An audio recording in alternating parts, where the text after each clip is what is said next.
প্রিয় দর্শক সবাইকে আমন্ত্রণ জানাচ্ছি নিউজ 24 এর নিয়মিত আয়োজন রোড টু স্মার্ট বাংলাদেশ অনুষ্ঠানে আপনাদের সবাইকে স্বাগত জানাচ্ছি। আমি নাহিদ হোসেন।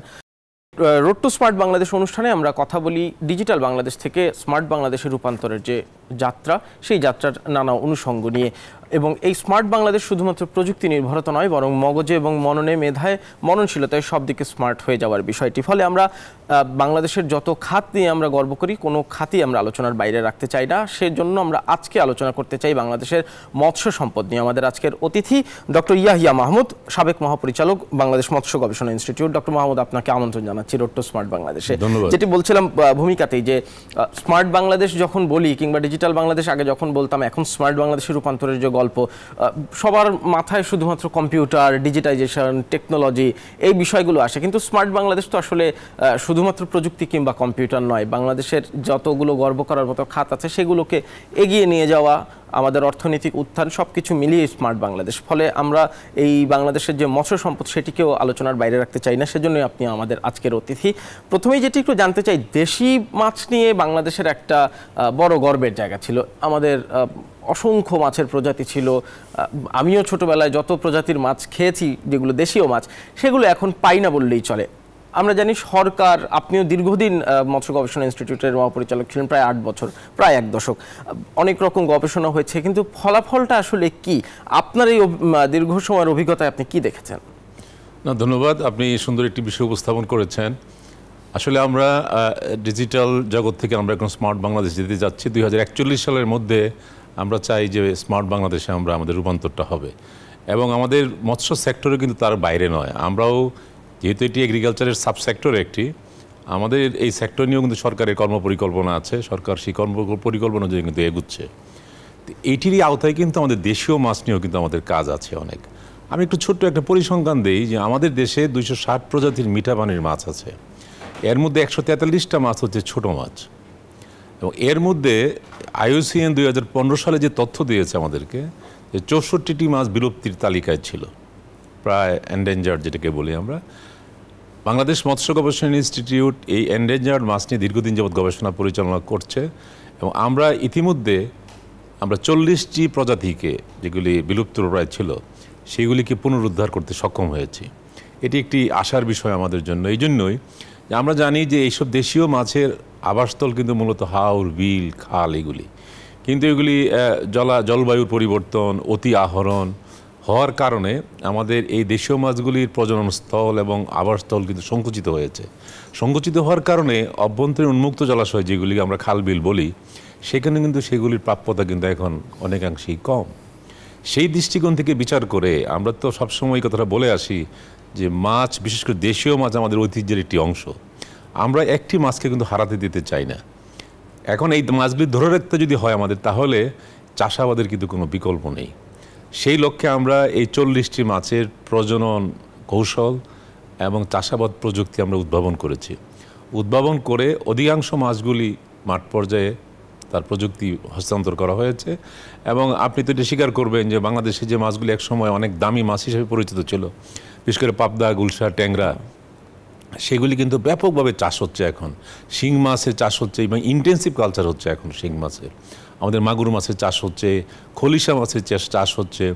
আমি যে উত্তরবঙ্গের বেশ কয়েকটি মাছ আছে, বৈরালি মাছ, এই যে আমাদের এই যে বাটা মাছ, এগুলি কিন্তু এখন চাষ হচ্ছে। আমরা যে বাজারে যে মাছগুলি এখন দেখতে পাই দেশীয় মাছগুলির, সেগুলি কিন্তু মূলত চাষের মাছ এখন। এটি একটি আমাদের একটি অহংকারের জায়গা, কিন্তু আমরা এখন এই চাষে কিন্তু এগুলি আমরা করছি। এখন স্বাদ নিয়ে প্রশ্ন আসতে পারে, সেটি একটি ভিন্ন আলোচনার বিষয় হতে পারে, কিন্তু এইগুলি কিন্তু আমাদের খাবার টেবিলে কিন্তু আবার ফিরে আসছে আস্তে আস্তে। আমাদের গতকালকেও আমাদের মাননীয় প্রধানমন্ত্রীর যে প্রাণী সম্পদের একটি অনুষ্ঠানে মাননীয় প্রধানমন্ত্রী নিজেও কিন্তু এই বিষয়টি উত্থাপন করেছে, যে দেশীয় মাছ আমাদের ফিরে আসছে ক্রমশ।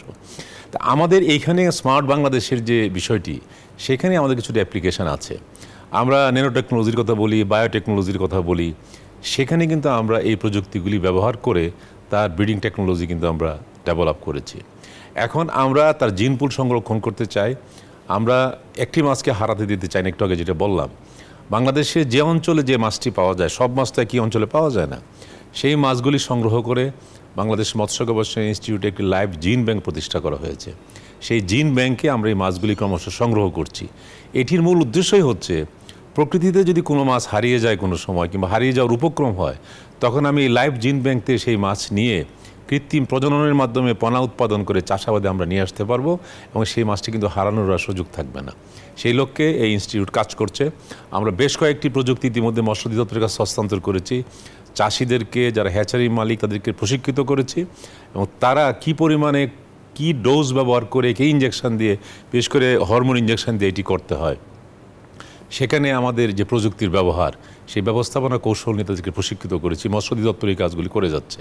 তো এখন এইগুলি পর্যায়ক্রমে সব মাছগুলি আসবে।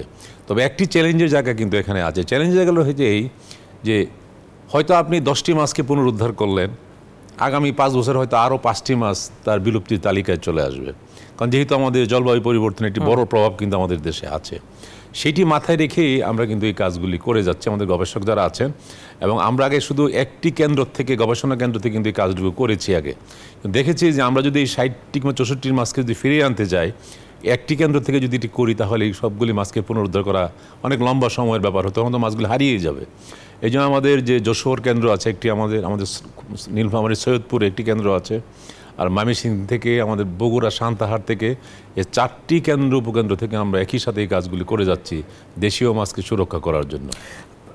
ধরেন মানে 40টি বিলুপ্ত প্রায় প্রজাতির মাছ ফিরিয়ে এনেছে, নিঃসন্দেহে এটি গর্বের বিষয় এবং এটি নিশ্চয়ই টিকে থাকবে।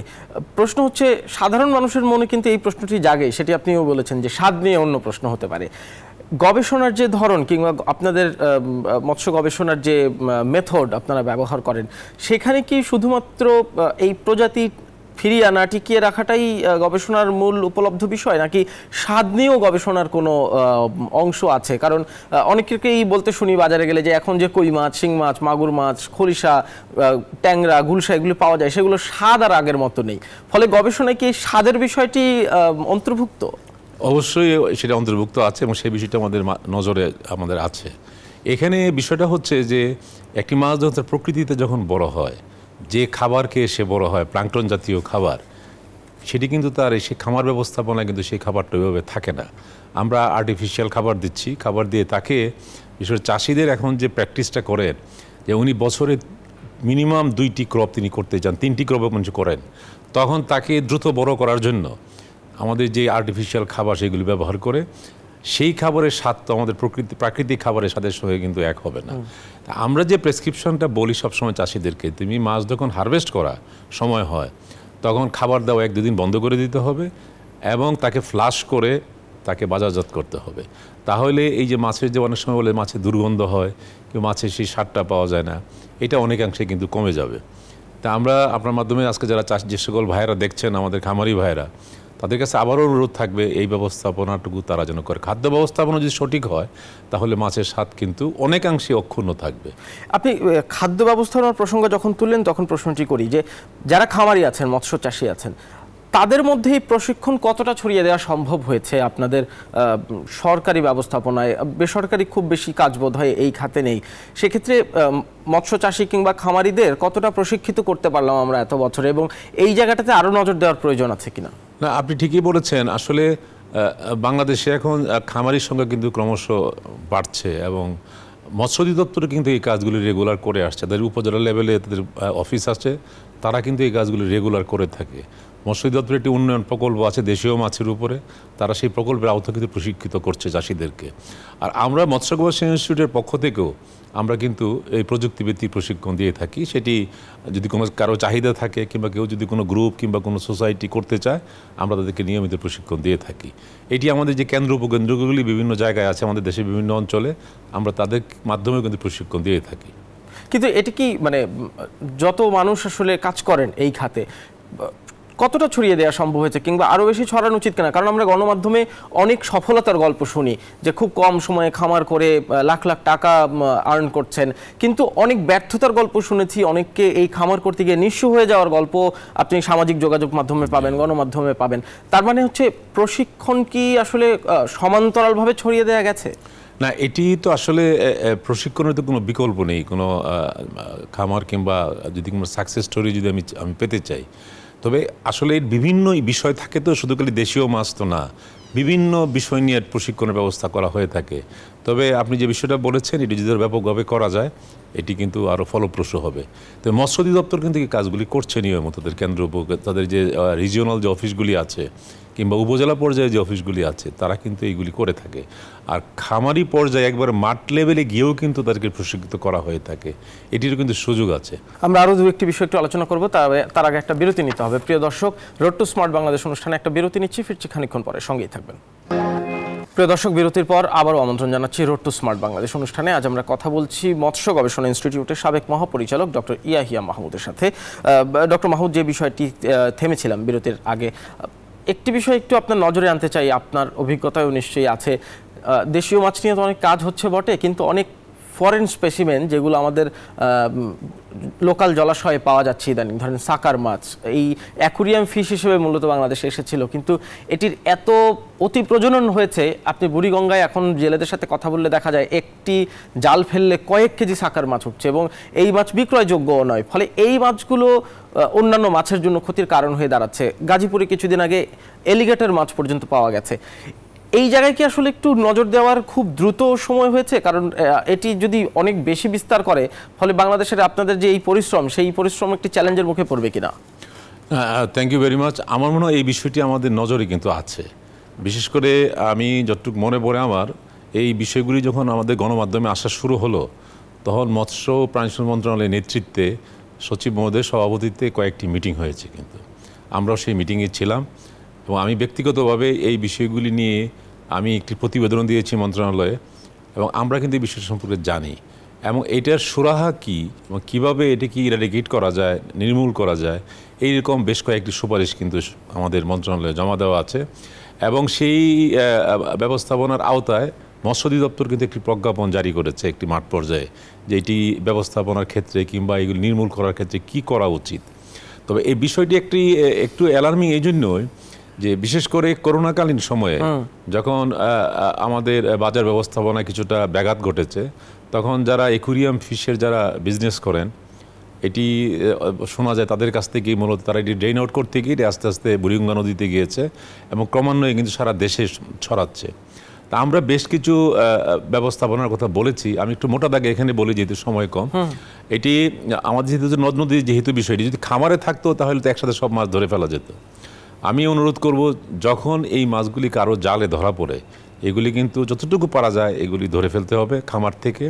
আর বিশেষ করে আমাদের দেশ যেহেতু বন্যা কবলিত হয়, বন্যাপ্রবণ দেশ, আমার যখন এই বন্যাপ্রবণ দেখা দেয় তখন আমি আমার খামারে যেন এই মাছ না ঢুকে, কিংবা খামারে যে মাছগুলি সেগুলি যেন জলাশয়ে না যায়, উন্মুক্ত জলাশয়ে, এই বিষয়ে নজর দিতে হবে। আর আরেকটি বিষয় আছে, একটু জেনেটিক্যালি এটা একটু নির্মূল করার একটা সুযোগ আছে, এটি সময় সাপেক্ষ ব্যাপার। এটিও একটি প্রস্তাবনা আমাদের আছে যে আমরা যদি এই মাছগুলি নদীর থেকে ধরে নিয়ে অল্প কয়েকটাকে আমরা যদি জেনেটিক্যালি এইগুলি স্টেরাইল করে দিতে পারি, তাহলে সে কিন্তু মাল্টিপ্লিকেশন তার হবে না, সেটি বন্ধ হয়ে যাবে। সেটি একটু সময় লাগবে সেটা করতে, যেহেতু এটা উন্মুক্ত জলাশয়ে চলে গেছে। এইরকম একটি প্রস্তাবনা আমাদের আছে।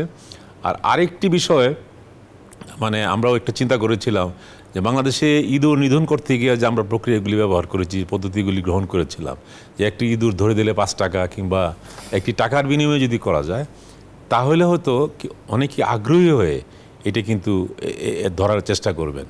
আর আরেকটি বিকল্প ব্যবস্থা আছে, আমরা অনেকেই বলি যে এটা থেকে ফিশ মিল তৈরি করা যায় কিনা, কিংবা ফিড মানে কোনো পোলট্রি ফিড তৈরি করা যায় কিনা, এই বিষয়টিও কিন্তু আমরা আলোচনা করেছি।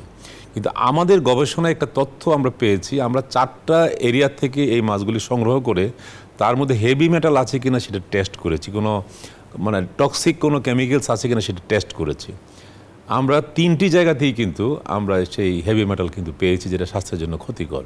সুতরাং এই ক্ষেত্রে আমাদের একটু সাবধানতা অবলম্বন করছে। এই জন্যই আমরা এখন সারা দেশব্যাপী যে অঞ্চলে এই মাছগুলি পাওয়া যাচ্ছে সব জায়গায় থেকে কিন্তু আমরা স্যাম্পল সংগ্রহ করে এটি আমরা মৎস্য অধিদপ্তরের কাছে দিয়েছি। তারা এই অ্যানালাইসিসের কাজটুকু করছে।